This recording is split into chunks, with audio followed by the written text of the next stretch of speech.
The grand penthouse on the top floor of Orchid Towers sparkled under crystal chandeliers. Sophia Reed stood by the floor-to-ceiling windows, a glass of champagne held loosely between her fingers as she surveyed her kingdom. At 32, she had everything money could buy: this stunning Manhattan apartment, a wardrobe full of designer clothes, and a guest list of New York's elite currently mingling in her living room. "Darling, this view is simply to die for," gushed Victoria, the wife of a hedge fund manager. "I swear I can see all the way to Brooklyn." Sophia smiled, though the expression barely reached her eyes. "That's why I bought it. Why settle for less when you can have the best?" Her phone buzzed and she frowned at the message. Her pianist for the evening was running late due to traffic. Typical. She'd paid an obscene amount to have Victor Novak, one of the most sought-after classical pianists in the city, perform at her soirée, and he couldn't even be bothered to arrive on time. "Is something wrong?" asked Philip, her financial advisor, noticing her expression. "Nothing that concerns you," Sophia replied coolly. "Just the usual disappointment when dealing with people who don't value punctuality." Philip nodded knowingly. He was used to Sophia's sharp tongue and exacting standards. She hadn't built her tech empire by being forgiving of mistakes or delays. A light knock at the door drew her attention. "That must be the extra champagne I ordered," she said, gliding across the room. But instead of the delivery she expected, she found James Carter, the doorman of her building, standing there with a concerned look on his weathered face. "Ms. Reed, I apologize for the interruption," he said, his voice soft but clear. "There's been an incident in the lobby. A gentleman claiming to be your pianist collapsed. The paramedics are with him now." Sophia's perfectly shaped eyebrows shot up. "What, is this some kind of joke?" "No, ma'am. He showed me his ID, Victor Novak. He was very pale and having trouble breathing. He asked me to let you know he won't be able to perform tonight." For a moment, Sophia just stared at the doorman. James had worked in her building for nearly a year now. He was always polite, always proper, but she'd barely spared him more than a passing glance or curt nod most days. Now he was the bearer of news that threatened to ruin her carefully planned evening. "Fine," she said finally, her voice tight with annoyance. "Thank you for letting me know." She started to close the door but paused. "Wait, is he going to be all right?" Something like surprise flickered across James's face. "The paramedic mentioned something about an asthma attack. They're taking him to the hospital as a precaution, but she said he should recover fully." Sophia nodded, relieved not for Victor's sake, but for her own conscience. "Very well. That will be all." As she turned back to her party, she didn't notice the way James's shoulders tensed slightly at her dismissal. She didn't see the quiet dignity in his eyes. Nor did she recognize the calluses on his fingers weren't just from opening doors and carrying bags. "Bad news. Everyone," Sophia announced, her voice carrying across the room. "It seems our entertainment for the evening has had a medical emergency and won't be joining us." A chorus of disappointed murmurs rippled through the crowd. "Such a shame," said Lawrence, the CEO of a rival tech company. "I was looking forward to some culture with my cocktails." "Indeed," Sophia replied, her mind already racing to salvage the evening. "Speaking of culture, Lawrence, didn't you once mention that good music is what separates the truly refined from the merely wealthy?" Lawrence chuckled. "I believe I did. Though in this crowd I'd say we have both refinement and wealth in abundance." Sophia's gaze swept around the room, taking in the designer outfits, the expensive jewelry, the carefully cultivated appearances of success. "Almost all of us anyway," she said with a slight smirk. "I was in the elevator the other day with one of the cleaning staff who was listening to something that could hardly be called music at all. Just noise and shouting." A few of her guests laughed appreciatively at her story. Outside in the hallway, James paused as he heard Sophia's voice carrying through the not-quite-closed door. He shouldn't listen. He knew that. But something in her tone made him hesitate. "That's the problem with staff these days," Sophia continued inside. "They're necessary, of course, but wouldn't it be nice if they came with a bit more polish? The doorman who just delivered the news about our pianist, I doubt he could tell Mozart from Metallica." More laughter followed, and James felt his cheeks burn. He'd been about to knock again to ask if she needed anything else, but now he quietly stepped away from the door. Some things weren't worth the paycheck, but he needed this job. His mother's medical bills weren't going to pay themselves. Back inside, the party continued despite the lack of formal entertainment. The alcohol flowed freely and conversation buzzed around the room. Sophia played the perfect hostess, but inside she was seething. She'd planned this evening down to the last detail, and now a key component was missing. As she refilled her champagne, Philip approached her again. "You know," he said with a slightly smug smile, "I could fill in for your pianist if you'd like." "I played a bit in college." Sophia raised an eyebrow. "You play the piano?" "Don't look so surprised," Philip replied. "There's more to me than just managing your money." Something about his confidence irked her. "Is that so? And what piece were you planning to grace us with? Chopsticks?" A few nearby guests snickered, and Philip's smile tightened. "I was thinking something a bit more sophisticated. Perhaps some Chopin." "Chopin?" Sophia repeated, not bothering to hide her disbelief. "That's quite ambitious for an amateur." Philip's eyes narrowed slightly at the challenge in her voice. "I'm hardly an amateur, Sophia. Prove it," she said suddenly, gesturing toward the grand piano in the corner of her living room. It was an exquisite instrument, a Steinway that cost more than most people's annual salary, though Sophia herself couldn't play a note. She'd bought it because a penthouse like hers should have a piano, and only the best would do. Philip glanced at the piano, his confidence visibly wavering. "Here, now? Why not? You said you could fill in for Victor. He was going to play Chopin's Ballade No. 1. I'm sure that wouldn't be a problem for someone of your abilities." A hush fell over the nearby guests as they sensed the tension between the two. Philip tugged at his collar. "Actually," he said, his voice slightly higher than normal, "it's been a while since I played that particular piece." Sophia's smile turned predatory. "I thought as much." "I could play something else," Philip offered, clearly trying to save face. But Sophia had already turned to address the entire room, her voice ringing with challenge and amusement. "Ladies and gentlemen, since we're without our professional entertainment this evening, I've had an interesting thought. The piano sits there unused, which is a terrible waste." She paused for effect, enjoying the attention of every person in the room. "So I propose a little game. Anyone who can adequately perform Chopin's Ballade No. 1 right now will win. Let's see. A date with me." Gasps and laughter erupted around the room.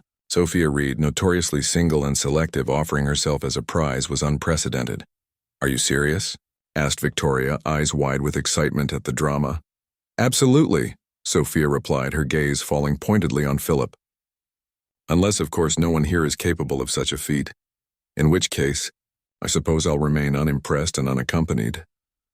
"You can't be serious," Philip muttered, his face flushing with embarrassment. "Deadly serious," Sophia replied quietly. "You brought this on yourself with your boasting." She turned to address the room again. "So do I have any takers? Anyone brave enough to attempt one of the most technically challenging pieces in the piano repertoire?" The room fell silent. A few guests looked at the piano longingly, perhaps wishing they'd paid more attention during childhood lessons. Others simply enjoyed the spectacle of Sophia's challenge and Philip's discomfort. "No one?" Sophia asked, feigning disappointment. "Not even you, Philip?" Philip shook his head, his earlier confidence completely deflated. "I think I'll pass." "Pity," Sophia said, though her tone suggested it was anything but. "The offer stands for the remainder of the evening, though I won't hold my breath." As conversations gradually resumed, Sophia caught sight of movement by the door. James had returned, this time with a cart containing the extra champagne she'd ordered. He worked efficiently and silently, replacing empty bottles and collecting used glasses without drawing attention to himself. Sophia watched him for a moment, struck by the strange invisibility of service staff at these events. They moved through the crowd like ghosts, essential yet unseen. Had James heard her earlier comments about him? The thought made her slightly uncomfortable, though she quickly dismissed the feeling. Why should she care what the doorman thought? "More champagne, Miss Reed?" James asked, approaching her with a fresh bottle. "Yes, thank you," she replied, holding out her glass without really looking at him. As he poured, she noticed his hands for the first time. Large but surprisingly elegant, with long fingers that handled the bottle with a careful precision. "Will there be anything else?" he asked, his voice neutral and professional. Sophia looked up at him properly then. There was something in his eyes, not anger or resentment as she might have expected if he'd overheard her comments, but something deeper and harder to define. For a brief, disconcerting moment, she had the feeling he was looking through her rather than at her. "No," she said, suddenly wanting him to leave. "That will be all." James nodded and returned to his cart. As he wheeled it toward the door, Sophia found herself watching him go, wondering for the first time what his story might be. Then she shook her head at her own foolishness and turned back to her guests with a bright, practiced smile. The party would continue, pianist or no pianist, and her challenge would remain unanswered. After all, who among her circle of wealthy dilettantes could possibly play Chopin at a professional level? Little did Sophia know that as the evening wore on, the doorman she had so casually dismissed was fighting a private battle just outside her door, his fingers twitching at his sides as long-buried muscle memories awakened to the faint sound of classical music playing from someone's phone inside the penthouse. James clenched his fists to stop the movement, reminding himself that some parts of the past were better left buried. But as he returned to his post by the building's main entrance, he couldn't help but hum the complex melodies of Chopin's ballade under his breath, his mind filling in every note that his fingers longed to play. The next morning, James woke up before his alarm. He sat on the edge of his bed in the small one-bedroom apartment he shared with his mother, rubbing sleep from his eyes. Through the thin wall, he could hear her gentle snoring. Good. The new medication was helping her rest. He made coffee in the kitchen, his mind drifting back to Sophia Reed's party the night before. Her casual cruelty shouldn't bother him. He'd dealt with worse from residents over the years. Yet something about her challenge had awakened something inside him, something he'd tried to bury for 8 long years. His phone buzzed with a text from Maria, the daytime receptionist at Orchid Towers. "How was the Ice Queen's party? Unbearable as expected?" James smiled faintly. Maria was one of the few people at work he considered a friend. "Pretty much," he typed back. Her pianist got sick and she offered to date anyone who could play Chopin. "No takers," Maria's response came quickly. "OMG, the irony. If only she knew about you." James stared at the message for a long moment before replying. "Ancient history. Gotta get ready for work." He set his phone down and moved to the small upright piano pushed against the living room wall. It was old and slightly out of tune, but his mother had refused to sell it even during their worst financial struggles. "This piano is your heart, James," she'd told him. "We don't sell our hearts." He ran his fingers over the dusty lid without opening it. 8 years since he'd really played. 8 years since the night his world collapsed. As he showered and dressed for work, the notes of Chopin's Ballade No. 1 played in his head, as clearly as if he were sitting at a concert grand. His fingers moved unconsciously, playing invisible keys. The muscle memory was still there, buried but not gone. At Orchid Towers, Maria greeted him with her usual warm smile as their shifts overlapped. "You look tired," she said, studying his face. "Didn't sleep well," James admitted. "Because of what that woman said about you?" When James looked surprised, Maria rolled her eyes. "Building gossip spreads faster than light. One of the catering staff heard her call you culturally ignorant or something?" James shrugged. "It doesn't matter." "It matters," Maria insisted. "You should have told her you studied at Juilliard. You should have sat down at that fancy piano of hers and shown everyone in that room what real talent looks like." "That's not who I am anymore," James said quietly. Maria's expression softened. "It's still who you are, James. You're just hiding." Before he could respond, the elevator dinged and they both straightened as Sophia Reed herself walked across the lobby. She wore designer sunglasses despite the cloudy day outside, her hair pulled back in a severe ponytail. Unlike most mornings when she breezed past without acknowledgement, today she paused at the front desk. "Good morning, Ms. Reed," Maria said professionally. Sophia nodded slightly. "I need to speak with James, please." James stepped forward, his face carefully neutral. "How can I help you, Ms. Reed?" "I wanted to thank you for your assistance last night," Sophia said, her voice carrying none of the warmth her words suggested. "The party was a success despite the last-minute changes." James nodded, surprised by the unexpected acknowledgement. "I'm glad to hear it. Also," Sophia continued, removing her sunglasses and meeting his eyes directly, "I wanted to apologize if any of my comments were overheard. Sometimes in social situations, people say things they don't necessarily mean." "It wasn't a real apology," James noted, no admission of wrongdoing. "Just regret that he might have overheard her insults." "No apology necessary, Ms. Reed. he said evenly. I'm well aware of my position here. Something flickered across Sophia's face, annoyance perhaps that he hadn't graciously accepted her non-apology. She replaced her sunglasses. Very well. Have a good day. As she walked away, Maria let out a low whistle. Well, that was something. I think that's the most words I've ever heard her speak to staff. Probably just worried I'll complain to management, James said with a shrug. But as he settled into his day, greeting residents and assisting with packages and doors, James couldn't help wondering what had prompted Sophia's half-hearted apology. Did she actually feel bad, or was she simply covering herself? Around noon, his phone rang. The hospital. His heart raced as he answered. Mr. Carter, this is Dr. Liu from Mount Sinai. Your mother had some concerning test results this morning. Nothing emergency level, but we'd like to adjust her treatment plan. Could you come in this afternoon to discuss options? James closed his eyes briefly. Of course. I'll be there after my shift ends at 3.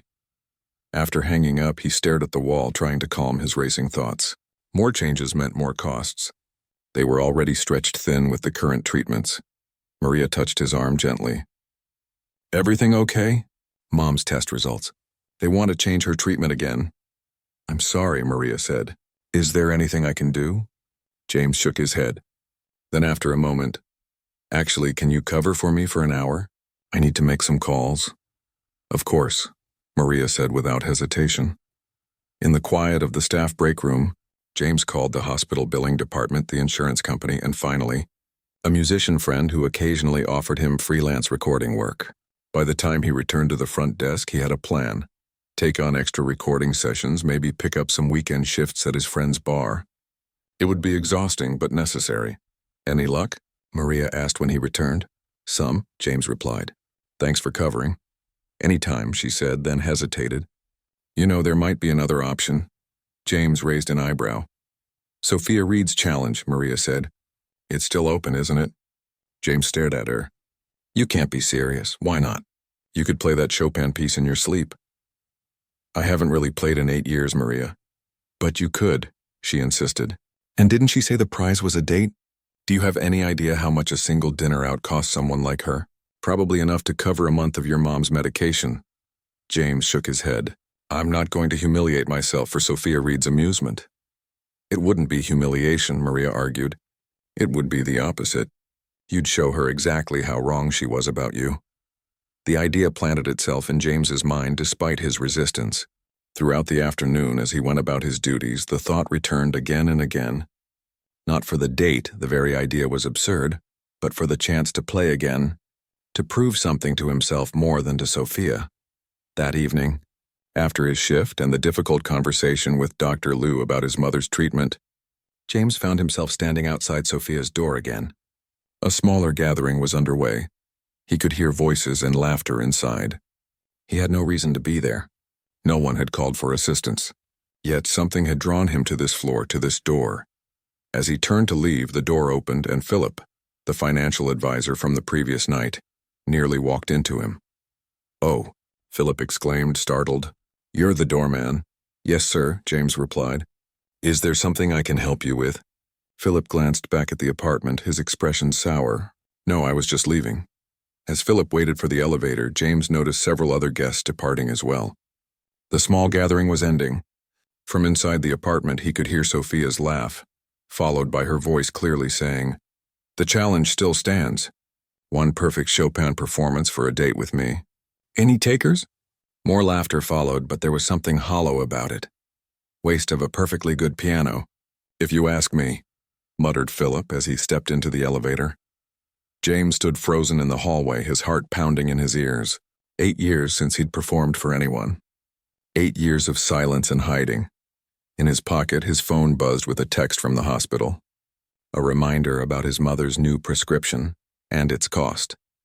Maria's words echoed in his head. It's still who you are. James, you're just hiding. Before he could second-guess himself, James straightened his uniform and knocked on Sophia's door. She opened it herself, surprise registering on her face when she saw him. James, is something wrong? The remaining guests, just 3 or 4 people, looked over curiously. No, Ms. Reed, he said, finding his voice. I heard your challenge is still open. Sophia stared at him uncomprehendingly for a moment. Then her eyes widened slightly as understanding dawned. My challenge? You mean the piano performance? Yes, James said simply. A smile spread across Sophia's face. Not kind, but amused in a way that made his stomach tighten. You? You want to attempt Chopin's ballade? One of her friends snickered. Another whispered something James couldn't hear, but it made the others laugh. Yes, James repeated, standing his ground despite the heat rising in his face. If the offer is still valid. Sophia leaned against the doorframe, making no move to let him in. Let me get this straight. You, my building's doorman, believe you can play one of the most technically challenging pieces in the classical repertoire? A piece that professional pianists spend years perfecting? Put that way, it did sound absurd. James almost turned to leave, but then he thought of his mother, of the bills piling up, of the 8 years of silence, of who he used to be. I do, he said quietly. Sophia studied him for a long moment, her expression unreadable. Then she stepped aside. Well, this should be entertaining if nothing else. Come in. As James walked into her apartment, he could feel every eye on him. He removed his uniform jacket, folded it neatly, and placed it on a chair. Then he approached the grand piano that dominated one corner of the living room. It was a beautiful instrument, a Steinway Model D, the same model he'd played during his final recital at Carnegie Hall 8 years ago. He ran his fingers lightly over the keys without pressing them, reacquainting himself with their feel. Whenever you're ready, Sophia said, her voice dripping with skepticism. Though I warn you, I know this piece well. I'll know if you're just hitting random keys. James took a deep breath and sat down on the bench. He closed his eyes briefly, allowing the memories to wash over him. His debut at 13, his acceptance to Juilliard, his first international competition win, the review in the New York Times that called him a once-in-a-generation talent. And then that final night, the accident, the hospital, the decision to walk away from it all. He opened his eyes and placed his hands on the keys, and began to play.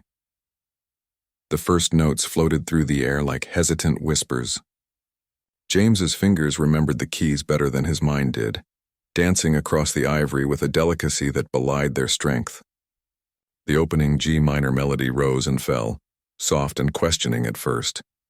Sophia's smirk faded slightly. She'd expected fumbling, awkward attempts, not this assured beginning. Still, the easy part was just beginning. She crossed her arms and waited for him to falter. But James didn't falter. As the piece progressed, his hands grew more confident, his body swaying slightly with the building emotion. When he reached the first technically challenging run, his left hand providing the steady foundation while his right took flight in a cascade of notes, Sophia's eyes widened. The remaining guests, who had been chatting quietly while expecting a brief and embarrassing performance, fell silent one by one. Their wine glasses stopped midway to their lips, their conversations forgotten as the music filled the apartment. James closed his eyes. He was no longer in Sophia's penthouse with its expensive furnishings and judgmental audience. He was back on stage, where the only thing that had ever mattered was the connection between his fingers and the keys. Between his heart and the music, Chopin's Ballade No. 1 told a story, a passionate tale of longing, hope, despair, and finally, a wild, almost violent determination. As James played, his face transformed. The careful mask of the servile doorman disappeared, replaced by the raw emotion of an artist laying his soul bare.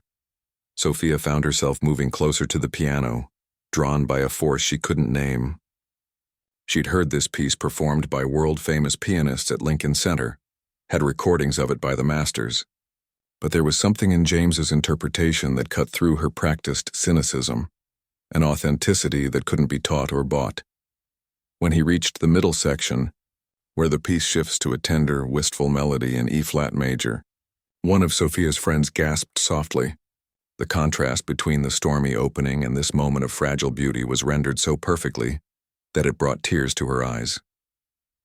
James felt the music flowing through him like a river breaking through a dam. 8 years of silence, of suppressing who he truly was, dissolved with each passing measure. His fingers remembered what his heart had tried to forget. That once music had been his voice, his truth, his everything. As the piece built toward its thunderous conclusion, James's hands became a blur across the keyboard. The technically demanding coda, with its rapid octaves and crashing chords, poured out of him with a ferocity that made the grand piano shudder. This wasn't just skill. This was passion unleashed, pain transformed into sound. The final chords resonated through the apartment, hanging in the air like a question without an answer. Then silence fell, heavy and complete. For several heartbeats, no one moved. James sat motionless at the piano, his hands still resting on the keys, his breathing ragged as if he'd run a marathon. Then slowly, he lifted his hands and placed them in his lap. His eyes remained downcast, unable or unwilling to meet the stares he could feel boring into him from around the room. It was Victoria who broke the spell, letting out a long, shaky breath. "My God," she whispered. Another guest, a gray-haired man who had been introduced earlier as a theater producer, shook his head in disbelief. That was extraordinary, absolutely extraordinary. James finally looked up, his eyes finding Sophia's across the room. She stood frozen, her face drained of color, her usual mask of cool superiority completely gone. For the first time since he'd known her, Sophia Reed looked utterly lost for words. "I believe," James said quietly. "That completes the challenge." The theater producer stepped forward.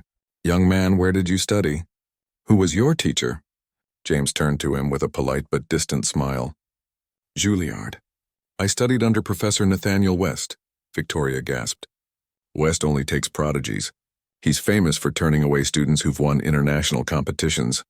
"I know," James replied simply. "But why?" The producer gestured helplessly at James's uniform. "Why are you working as a doorman? With talent like that, you should be performing at Carnegie Hall, touring internationally."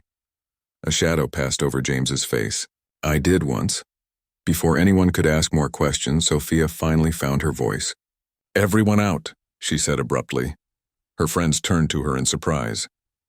"The party's over," Sophia continued, her voice strangely tight.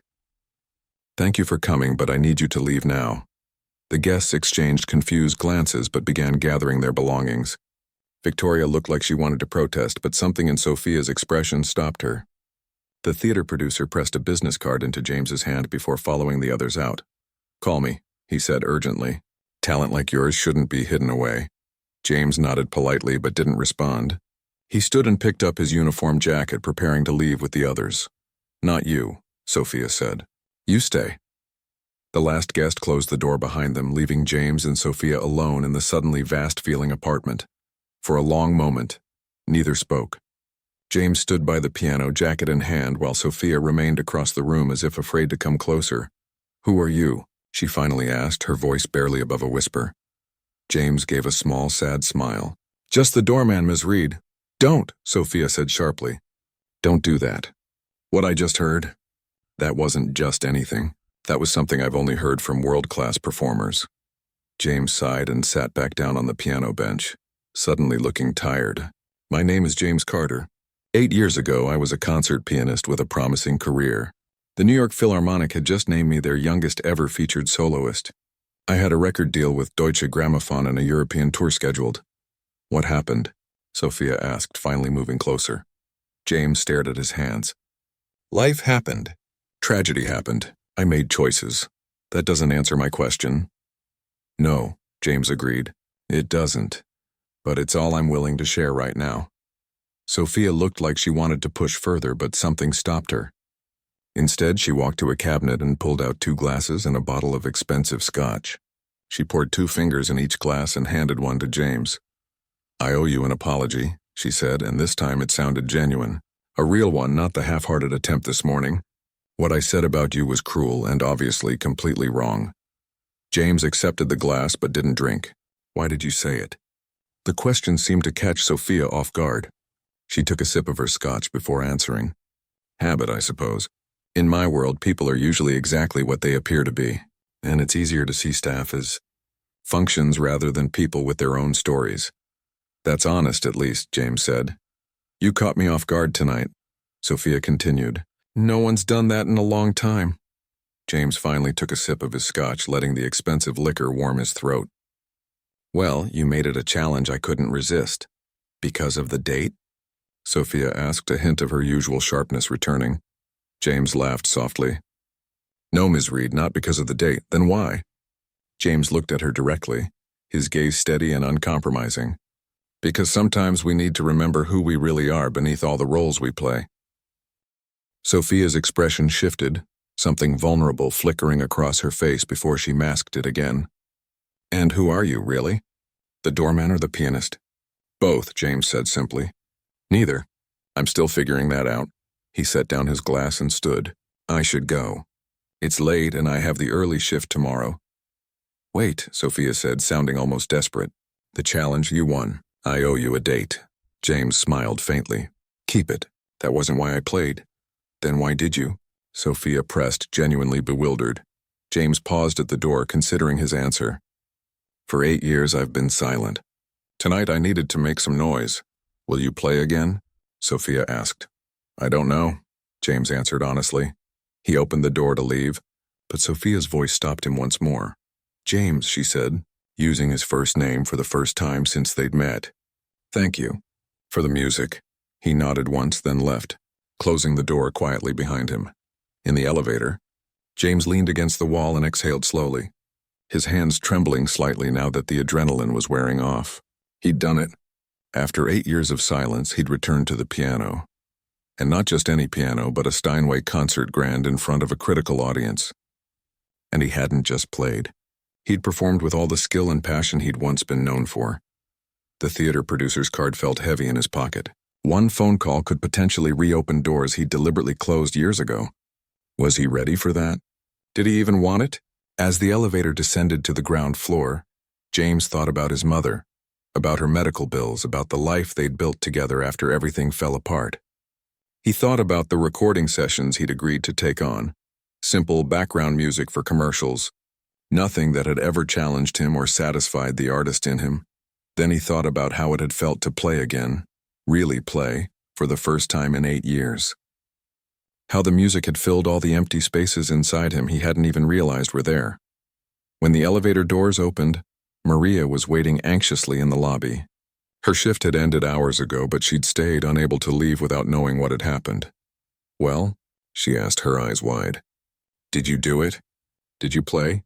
James nodded, a smile slowly spreading across his face, a real smile that reached his eyes. I played, Maria squealed and threw her arms around him. I knew it. I knew you could do it. Was she shocked? Please tell me her jaw hit the floor. James laughed and hugged his friend back. Something like that. And the date? When is it? Where is she taking you? It better be somewhere ridiculously expensive. James shook his head. There's no date. I turned it down. Maria pulled back, looking at him like he'd lost his mind. You what? James, do you know how much that woman is worth? One dinner with her would probably cover your mom's medical bills for a month. I know, James said. But it wasn't about the date, Maria. It was about the music. For the first time in 8 years I played. Really played. Maria's expression softened as she saw the light in his eyes. A light that had been missing for as long as she'd known him. And how did it feel? James thought about the question for a moment, trying to find the right words. Like coming home, he said finally. Like coming home after being lost for a very long time. 3 days passed without James and Sophia crossing paths. He worked his usual shifts at the front desk, greeting residents and handling packages while she remained conspicuously absent from the building. According to the gossip Maria eagerly shared, Sophia had canceled several meetings and was rumored to be working from home, something practically unheard of for the famously driven businesswoman. On the 4th day, as James was helping an elderly resident with her groceries, the lobby doors swung open and Sophia walked in. She wore a simple black dress rather than her usual power suit, and her hair fell loosely around her shoulders. She hesitated when she saw James, then straightened her shoulders and approached. Good morning, Ms. Reed, James said politely, as if nothing extraordinary had happened between them. James, she acknowledged. Then after a moment's hesitation, I was wondering if we might talk. Privately. James glanced at the front desk, where a new hire was struggling with the intercom system. I'm on duty until 3. After then, Sophia said. Not a question. Never a question with her. My apartment, 7 o'clock, dinner. Before James could respond, she walked toward the elevators, leaving behind the faint scent of expensive perfume. Maria sidled up beside him. eyebrows raised almost to her hairline. "Did the Ice Queen just ask you to dinner?" "Not exactly," James replied. "More like commanded my presence. Are you going?" Maria asked. James should say no. He should maintain the professional boundary that existed between staff and residents. He should protect the walls he'd carefully built around himself these past 8 years. "Yes," he said instead. "I think I am." The rest of his shift crawled by. At home, his mother noticed his distraction as he helped her with her afternoon medication. "Something on your mind, sweetheart?" she asked, her once strong voice now fragile with illness. James considered deflecting but found he couldn't lie to her. "I played the piano the other night." For an audience. His mother's eyes widened, hope and caution battling in her expression. "Your first time since—" "Yes," James nodded. "It was for one of the residents in my building. A challenge she made that I couldn't resist." His mother reached for his hand, her fingers cool against his skin. "How did it feel?"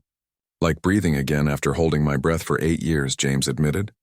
Tears welled in his mother's eyes. "Oh, James, I've prayed for this day." "Don't make too much of it," he cautioned. "It was just one performance. It's a beginning," she insisted. "Music has always been your gift, your voice. Losing Lily was a terrible tragedy, but it was never right that you lost your music too." James stiffened at the mention of Lily's name. Even after 8 years, the pain was still raw. "I'm having dinner with the resident tonight." "The one who heard me play?" His mother smiled. "A date?" "No," James said quickly. "Just a conversation." At precisely 6:55 p.m., James stood outside Sophia's door. He'd changed into his one good suit, navy blue, slightly out of style but well made, and carried a bottle of wine that had cost more than he'd usually spend, but less than he suspected Sophia was accustomed to.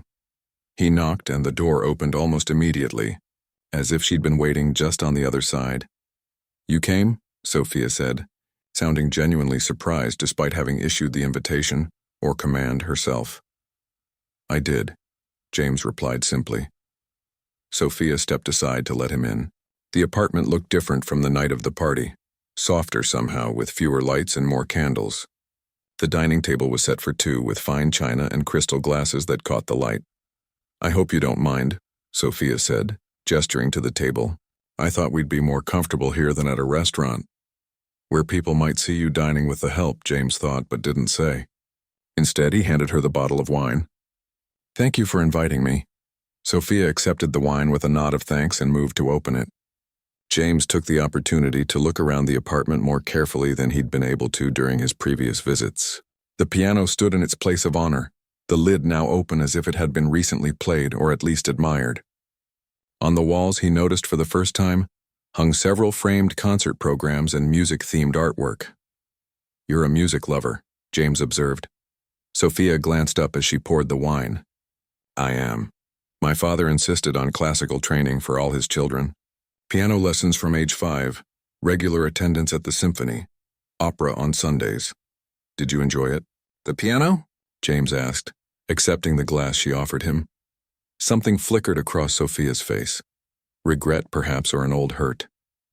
"I was never very good. My sister was the talented one. I was better with numbers than notes." She gestured toward the dining table.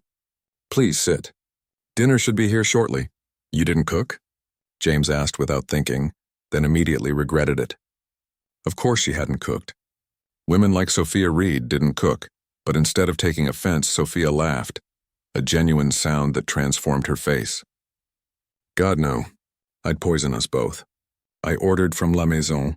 I hope French is okay." "More than okay," James said, settling into a chair that probably cost more than his monthly rent. "Though I can't promise to know which fork to use." "Start from the outside and work your way in," Sophia advised, sitting across from him.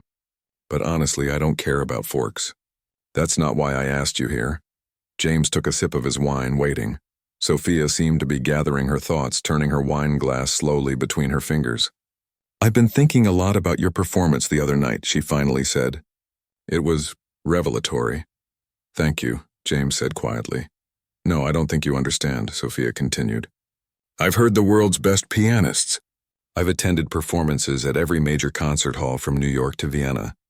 What you did that night wasn't just good technique or even exceptional talent. It was something else entirely." James felt a warmth spreading through his chest that had nothing to do with the wine. Music has always been my truest language. Why did you stop? Sophia asked directly. The producer who was here, he looked you up afterward. Told me you were being called the next Glenn Gould. Said you disappeared overnight, canceled all your engagements, withdrew from public life completely. Why? James set down his glass carefully. That's a very personal question. I know, Sophia acknowledged. And you don't owe me an answer. But I'd like to understand.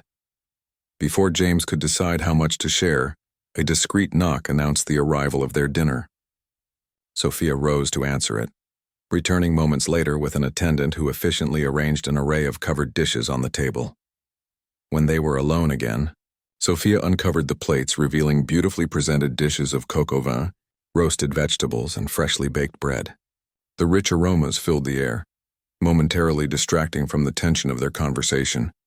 They ate in silence for a few minutes, James savoring flavors he rarely experienced on his doorman's salary. Finally, he put down his fork and looked directly at Sophia.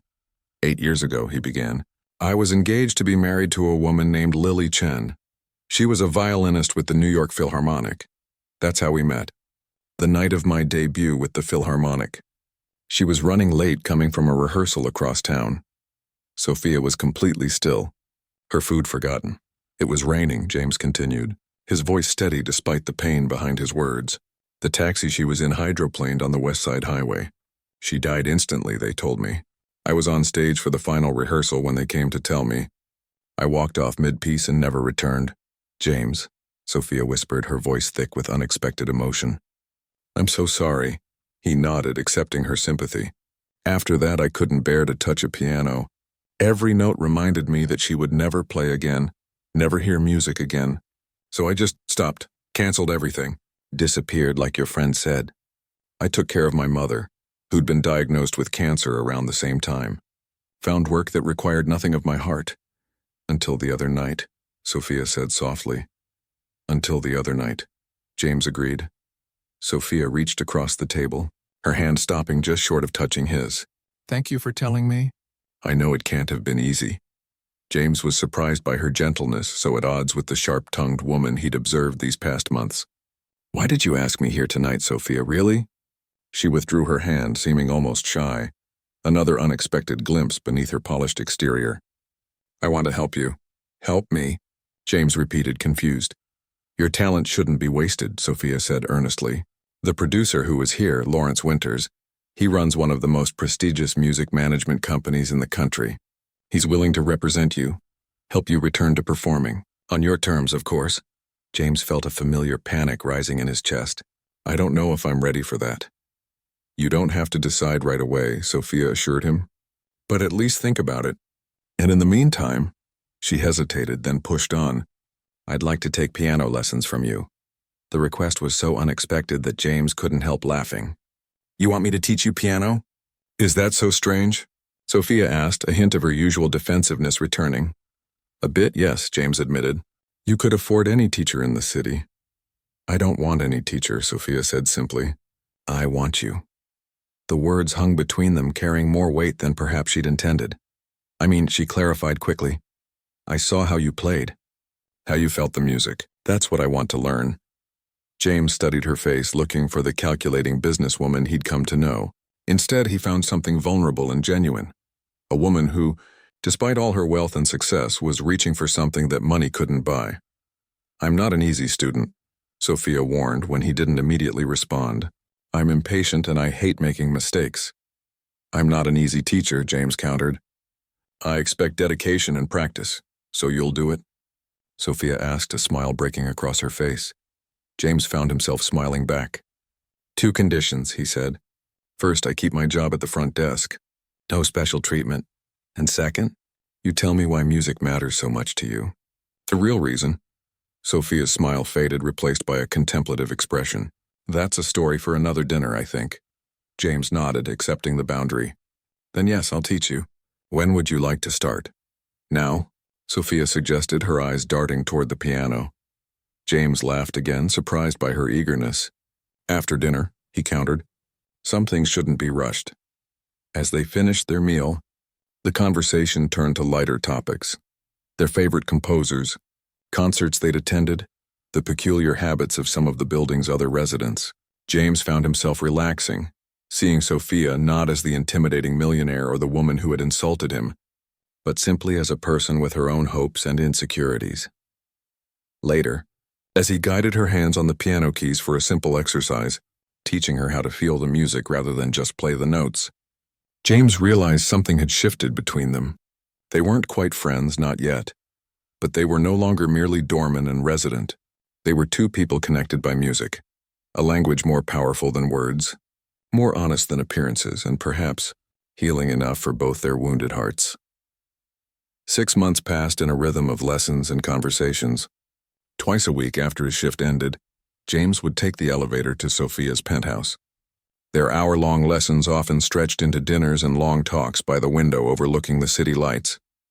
Sophia proved to be exactly the student she'd warned him about, demanding, easily frustrated, and unwilling to accept her own limitations. But she was also dedicated, practicing diligently between lessons and listening to recordings of the pieces they worked on during her morning workouts. "You're getting better," James told her one evening as she finished a simplified version of Debussy's Clair de Lune with only minor mistakes. Sophia beamed at the praise, her face lighting up in a way that still surprised him. "Really? You're not just being nice because I'm paying you?" James raised an eyebrow. "When have I ever said something just to be nice?" She laughed, acknowledging the truth in his words. Their relationship had grown into something neither had expected, an honest friendship where flattery had no place. "Fair point," she admitted. "But I'll never play like you do. That's not the goal," James reminded her. "The goal is for you to find your own voice through the music." Sophia's smile faded slightly. "That's what I struggle with most. I spent my whole life learning to hide my voice, not express it." It was the kind of personal confession that had become more common between them, little glimpses behind the carefully constructed walls they both maintained. "Why did you really want to learn piano?" James asked again, returning to the question she'd dodged 6 months earlier. Sophia was silent for a long moment, her fingers tracing patterns on the keys without pressing them. "My sister," she finally said. "The talented one I mentioned. She died when I was 14. James felt a pang of recognition, the shared experience of loss creating yet another connection between them. "Leukemia," Sophia continued. "It was quick, just 3 months from diagnosis to the end. She was a genuine prodigy, could play Chopin by ear at 6 years old. My father had her performing at charity events before she was 10. And you?" James asked gently. Sophia gave a humorless laugh. "I was the business-minded one. The practical one. My father made that very clear. Sophia handles the money, Charlotte handles the music. Even as children, our roles were defined." She took a deep breath. "After she died, I tried to learn piano seriously. I thought it might keep part of her alive somehow. But my father shut it down. 'Don't embarrass yourself trying to be something you're not,' he told me." James felt a surge of anger toward a man he'd never met. "That's a terrible thing to say to a child." "He wasn't wrong," Sophia said with a shrug that failed to mask old pain. "I didn't have Charlotte's talent, but what he didn't understand was that I wasn't trying to replace her. I just wanted to connect with her, I guess, through the music she loved. And that's why you care so much about music now," James realized. "Why you have all these concert programs framed?" Sophia nodded. They were hers. The few performances she gave before she got sick. I keep them to remind myself that beauty existed in my family once, not just ambition and money. She smiled sadly. "So now you have your answer. I wanted to learn from you because when I heard you play, I heard what music is supposed to sound like, something honest and alive. Not the technical perfection my father valued, but something that speaks to the soul." James reached out and took her hand, a gesture that would have been unthinkable 6 months ago. "Thank you for telling me." "Your turn," Sophia said, squeezing his hand before letting go. "Tell me something real." James thought for a moment. "I've been playing again, not just here with you, but at home too. My mother says she can hear the difference." "I'm glad," Sophia said softly. "I've also been talking to Lawrence," James admitted. "The producer from your party." Sophia's eyes widened. "You have? About performing again?" James nodded. He's arranged a small recital. Very small, just 30 people. At a private venue in 3 weeks. James, that's wonderful, Sophia exclaimed, genuinely delighted for him. Are you nervous? Terrified, he confessed with a small laugh. But also ready, I think. Lily would have wanted me to play again. She always said my music was meant to be shared, not hoarded. Sophia bit her lip, seeming uncharacteristically hesitant. Would it be too much pressure if I came? To the recital? James smiled. Actually, I was hoping you would. I've reserved a seat for you. Front row. The night of the recital arrived cold and clear, stars visible despite the city lights. James stood backstage in a borrowed tuxedo, his heart hammering against his ribs. He hadn't performed publicly since that terrible night 8 years ago, when his world had collapsed. His mother sat in the front row in her wheelchair, looking better than she had in months. The new treatment was working, giving them both hope they'd been afraid to feel. Beside her sat Sophia, elegant in a simple black dress, her usual sharp edges softened by the genuine concern in her eyes as she watched him, before he disappeared backstage. 5 minutes. Mr. Carter, the stagehand said. James nodded, flexing his fingers and taking deep breaths. On his wrist he wore Lily's watch, a talisman of sorts, a way of bringing her with him for this step back into the world. When he walked onto the stage, the small audience applauded politely. He bowed, then settled at the piano, adjusting the bench just so. His eyes found his mother, who smiled encouragingly, then moved to Sophia, who gave him a small nod. He began with Chopin, not the ballade that had brought him and Sophia together, but a gentler nocturne in E-flat major. His fingers moved across the keys with the sureness of coming home, each note a step back toward himself. As he played, memories washed over him, not just of Lily and the pain of losing her, but of his childhood at the piano, his mother's proud smile at his first recital, the rush of discovery as music opened up a world beyond their small apartment. He remembered the joy of playing, pure and uncomplicated by grief. The program continued with Debussy, then Rachmaninoff, building in complexity and emotion. By the time he reached the final piece, Liszt's Liebestraum, James felt something shifting inside him, like a wound finally beginning to heal. The last notes faded into silence, and for a heartbeat no one moved.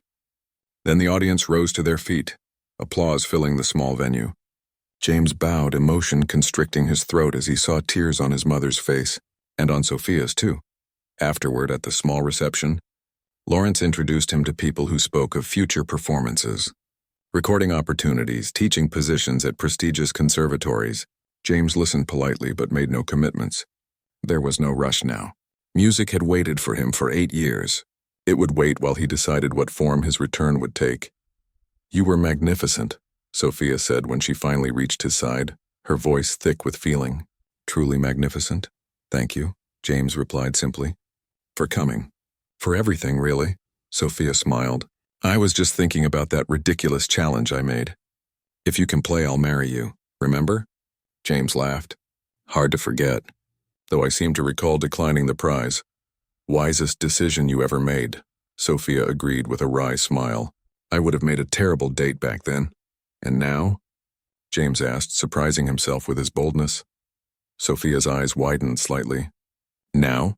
Would you make a terrible date now? A slow smile spread across Sophia's face. I don't know. I might be improving with the right teacher. Only one way to find out, James said, holding her gaze. Are you asking me on a real date, James Carter? Not because of some silly challenge, but because you want to? I am, he confirmed. Though I should warn you, I'm still just a doorman with an uncertain music career and a lot of medical bills. Sophia shook her head. No, you're not just anything.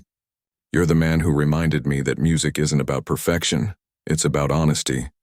The man who showed me it's never too late to find your voice again. She stepped closer, lowering her voice. And yes, I would love to go on a date with you. A real one, where neither of us is teacher or student, employer or employee. Just two people getting to know each other beyond the piano. 1 year later, James stood on the stage of Carnegie Hall, the prestigious venue filled to capacity for his official return to music concert. In the front row sat his mother, healthier than she'd been in years thanks to a new specialist Sophia had found. And beside her sat Sophia herself, no longer just his student or his girlfriend, But his fiancée, the diamond ring on her finger catching the stage lights as she applauded. Before his final piece, James stepped to the microphone. "Music has the power to transform us," he told the audience. "To break down the walls we build, to heal the wounds we hide, to connect souls across all boundaries." His eyes found Sophia's in the front row. "A year and a half ago, a woman made a challenge. 'If you can play, I'll marry you.'" She was joking, of course. Gentle laughter rippled through the crowd. "But here's the truth," James continued. "I'm not marrying her because I can play. I can play again because she helped me find my way back to music and to myself." Sophia wiped away a tear, smiling up at him with all the love that had grown between them, two wounded people who had found healing in unexpected places. "This last piece is for you, Sophia," James said, "for showing me that sometimes the most beautiful music comes after the longest silence." As his fingers touched the keys for Chopin's Ballade No. 1, the piece that had started everything, James felt the circle closing. The music that had once been his voice, then his pain, was now his joy again. And the woman who had once ridiculed him, not knowing his ability, would soon be his wife. Not because he could play, but because they had both learned to listen to the music in each other's hearts.